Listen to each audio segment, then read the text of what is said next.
ابن الغرب الجزائري، وأذكر وكم أندم على نفسي وأخجل عندما فتحنا أعيننا وبيوم العيد الفطر عيد الأضحى، وأنا أسكن هنا في الغرب الجزائري في ولاية بين تلمسان وبالعباس.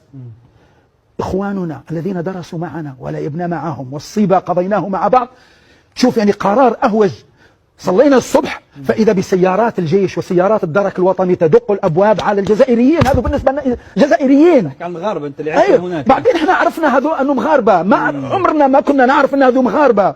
البشير والدرويش وقويدر وعمي المعراج، يعني تخيل انت الصدمة النفسية لحد الآن مش قادر نستيقظ منها. واحدة اسمها يعني عمتي الزكراوية، كنا نسميها خالتي الزكراوية، والله خلت العيد معلق.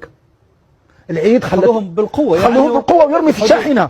طيب هذا الرجل يقول لك انا ما نعرفش المغرب. يا جماعه لا ابوك انت اصلا مغربي. يا ودي انا مولود هنا في مباديس، مولود في تموشنت، مولود في سيدي بالعباس، مولود في تلمسان. انا هنا في هذه الزراعه وهذه التربه انا نشأت بها، اختلط روحي ودمي بها. كيف تطردونني؟ العقليه المعفنه، العقليه الراي الواحد، لا حقوق انسان، لا مراعاه لتعاليم المصطفى صلى الله عليه وسلم.